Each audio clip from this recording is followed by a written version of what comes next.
Bonjour, vous êtes dans l'Astro du Go et bienvenue dans mon domaine. Aujourd'hui, on va parler du Sagittaire.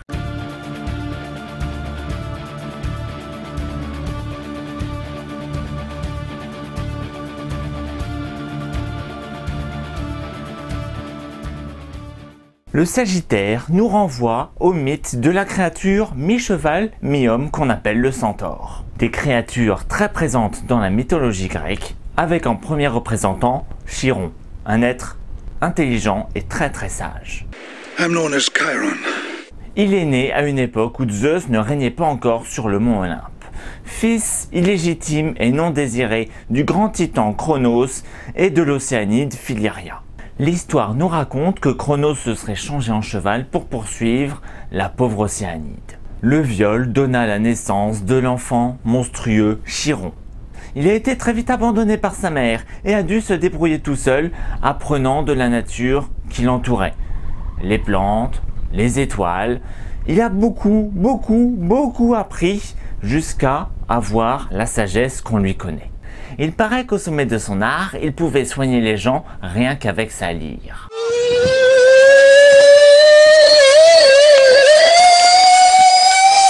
Et cet être infiniment sage devint évidemment l'instructeur de nombreux héros que nous connaissons de la mythologie grecque. Hercule en premier lieu, mais aussi Asclépios qui deviendra plus tard le dieu de la médecine, mais aussi Achille, Énée, Jason, Ulysse et bien d'autres. Un jour, il est invité à un mariage et se fait un plaisir d'y aller car parmi les invités, il y aurait nombre de ses anciens disciples. Il retrouve ses anciens élèves et le mariage commence de façon extrêmement joyeuse, entre rire, bonne nourriture et bon vin. Mais une horde de centaures des montagnes débarque à ce moment-là. Ils avaient été invités, mais c'était des centaures très rustres qui ne connaissaient qu'à peine le vin. Et ils en ont extrêmement abusé jusqu'à commencer à insulter l'ensemble des convives et à menacer la mariée elle-même de viol. Et ce qui devait arriver arriva. I drink too much wine. I must take a piece. Alors, le père de la mariée s'énerve, il tape du poing sur la table et il chasse tous les centaures. Mais ceux-ci ne veulent pas se laisser faire et une grande bataille éclate en plein cœur du mariage. Chiron, voyant ça, préfère rentrer chez lui en catimini plutôt que de participer à cet affrontement féroce. Seulement, alors qu'il était en train de dormir, il entend toquer à sa porte une dizaine de centaures rescapés de la grande bataille qui veulent avoir refuge chez lui. En effet, ils sont poursuivis par le plus grand des héros, Hercule. Sœur, ouvre-moi ou le chasseur me tuera. Chiron, qui est quelqu'un de bon, leur ouvre la porte, essaye de parlementer avec eux, mais c'est à ce moment-là précis qu'Hercule débarque. Hercule, encore un peu loin, et qui devait sans doute avoir des problèmes de myopie assez conséquents, voit les centaures et il décide de viser le premier qu'il voit. Il bande son arc et il tire. Moi, les chasseurs, c'est un mec qui voit un truc, il tire. Voilà. Ça, c'est sûr. Alors là, on le reconnaît à la ronde. Il loupe pas, là. Il est bon chasseur. Il voit un truc, il tire, mais bon. Mais bon, c'est un bon chasseur. Dans le mille, en plein cœur de Chiron. Et Hercule réalise bien trop tard sa maladresse. Il se précipite vers son ami et instructeur pour essayer de le sauver, mais il n'arrivera jamais à le sauver. Pourquoi?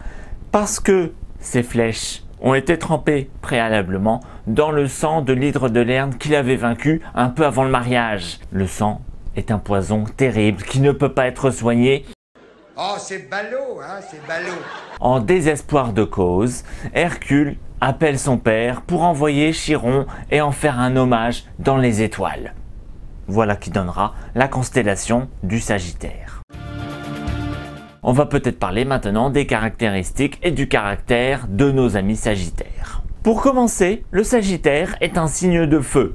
Donc, les Sagittaires seront des personnages très extravertis. Ils aiment faire des rencontres, parler, se vanter de leurs exploits aussi divers que variés. Et ce qu'il faut préciser aussi, c'est que les Sagittaires sont souvent assez grande gueule, voire vulgaires, du coup vous étonnez pas. Mais généralement, ce sont des personnes assez sympas qui sont prêts à aider le moindre pécor venu. Ce sont le plus souvent des optimistes nés et il est rare de trouver un Sagittaire qui va vous faire la gueule. Ils apprécient évidemment plaisanter, faire la fête et avoir les regards qui se tournent vers eux. Des gens pénibles à souhait. Impossible d'avoir une petite soirée pépère avec eux. Ils vont tout de suite vouloir inviter tous leurs potes, mettre en place la boule à facettes et installer leur sono.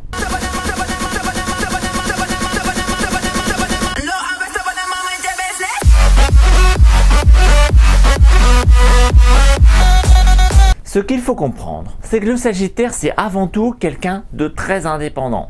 Il ne va pas du tout supporter d'être enfermé dans un espace rikiki. Lui, il a besoin de grand air et de grands espaces pour pouvoir galoper au gré de ses envies. C'est d'ailleurs à ce moment, si vous tentez de l'enfermer, que le Sagittaire risque d'entrer dans une rage folle et de tout casser sur son passage. Mais ne vous inquiétez pas, le plus souvent, le Sagittaire préférera fuir plutôt que de se battre. On comprend à quel point les Sagittaires sont amoureux de tous les grands voyages et de toutes les grandes périples, les grandes péripéties qu'ils vont pouvoir faire dans leur vie. Du coup, il aura besoin de beaucoup voyager, de découvrir le monde, de partir à l'aventure. J'ai envie de dire bon débarras. Pour ce qui est de l'argent, dans son ambition d'expansion, le Sagittaire sera quelqu'un de relativement dépensier. Les fêtes, les voyages, les grands festins, les grandes maisons aussi, avec sans doute par-ci par-là quelques œuvres d'art, voilà tout ce qui va plaire à notre ami Sagittaire. Rien ne sera trop grand pour lui, bien au contraire. En gros, le Sagittaire va se créer de grosses dépenses, mais avec son goût de l'aventure, il est possible qu'il rencontre de grandes rentrées d'argent qui puissent éponger ses quelques menues dettes. Attention toutefois à ne pas se planter dans ses investissements, auquel cas c'est la banqueroute. Mais le Sagittaire est assez solide et il peut rebondir assez rapidement. Mais quelle que soit sa situation monétaire, le Sagittaire n'hésitera pas à aider son prochain qui sera sans doute un peu plus dans les difficultés financières que lui. Il y a 500 €. C'est une blague? Non, pour une fois, c'est pas une blague. Si vous êtes patron au travail, surtout n'embauchez pas un Sagittaire pour des métiers routiniers et répétitifs. Il voudra les fuir comme la peste. Le Sagittaire ne supporte pas d'être enfermé toute la journée dans un bureau. Lui, il a besoin de grands espaces. N'hésitez surtout pas à lui donner des objectifs hauts, voire démesurés. C'est ce qui va motiver notre ami Sagittaire. Et sans doute qu'il aimera s'y frotter, alors que les autres signes, eux, seront un peu plus prudents que lui. Il foncera tête baissée dans le projet et, aussi étonnant que cela puisse paraître, il réussira. Le Sagittaire sera aussi un très bon orateur, lui qui adore transmettre ses idées novatrices. Vous pourrez l'utiliser pour motiver vos troupes. Du coup, niveau métier, on peut considérer que le Sagittaire sera très bon et très à l'aise dans le milieu politique, à la fois pour nourrir des projets démesurés et pour pouvoir créer de but en blanc des discours extrêmement bien construits et qui peuvent haranguer les foules. Ce sera aussi un très bon entraîneur sportif, un conférencier ou un philosophe qui appréciera développer sa pensée et ses idées. En santé, le Sagittaire sera souvent imprudent, d'autant que le Sagittaire considérera que les problèmes de santé ne concernent que les autres et que lui en est exempt. Attention donc à l'embonpoint et au foie qui peut douiller sévère. Les Sagittaires risqueront aussi de souffrir des hanches et des cuisses. Du coup, ce sont des parties du corps à ménager. Ah, et niveau amour, le Sagittaire aura ici aussi besoin de grande liberté. Si vous êtes le partenaire d'un Sagittaire et que vous commencez à un peu trop lui tenir la bride, il est déjà trop tard et il est déjà en train de commencer ou de vivre une nouvelle aventure avec quelqu'un d'autre. La vie casanière, comme je l'ai dit précédemment, c'est pas du tout pour les Sagittaires. Eux, ils ont besoin de voyager, de grands espaces. Et si vous êtes prête ou prêt à l'accompagner dans ce genre d'aventure, pas de problème, votre amour peut durer éternellement. Le Sagittaire ayant besoin d'aventure, je vous conseille de faire dans l'original et d'essayer de ne pas être trop routinier dans votre vie amoureuse. Et maintenant, on va parler des célébrités qui sont Sagittaires. Et pour commencer, on pourrait peut-être parler de l'écrivaine anglaise Jane Austen. Elle est née en 1775 et morte en 1817.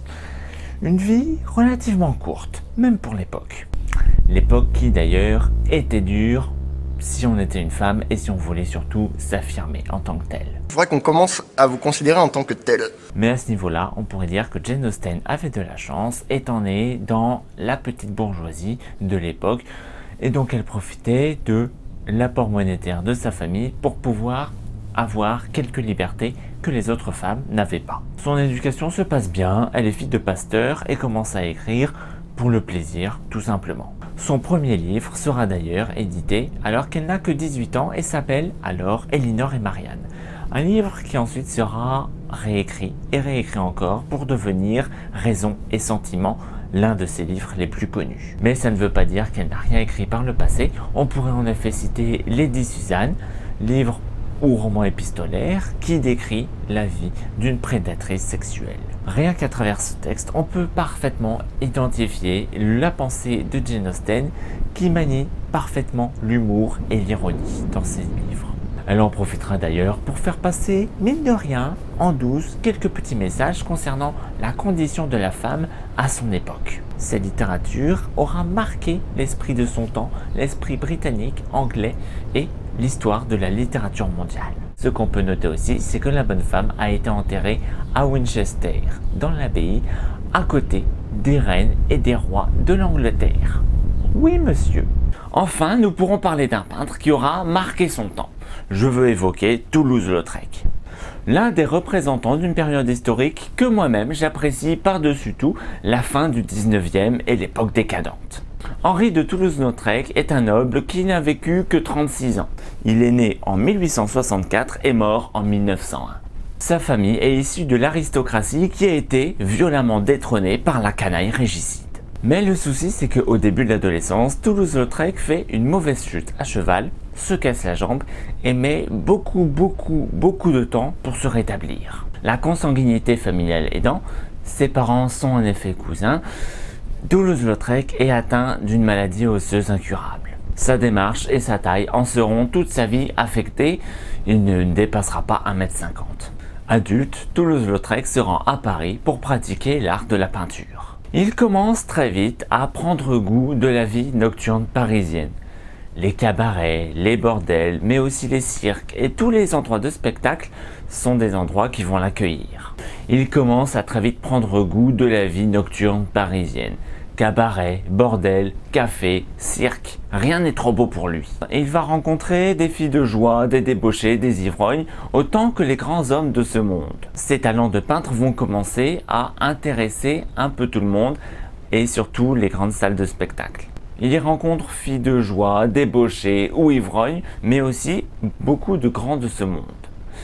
Et d'ailleurs, ses talents vont commencer à être remarqués. On lui demandera de faire la réclame de telle ou telle maison.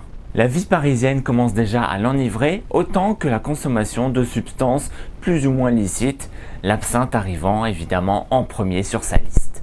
Pour être un client régulier des filles de peu de vertu du quartier Montmartre, il sera assez rapidement surnommé la cafetière en raison de son priapisme reconnu. L'alcoolisme et la syphilis auront raison de lui, mais il aura laissé derrière lui une œuvre assez importante. Et voilà, maintenant je pense que vous savez à peu près tout ce qu'il faut savoir sur le signe du Sagittaire. Si vous en êtes un ou si vous connaissez des Sagittaires, n'hésitez pas à partager cette vidéo.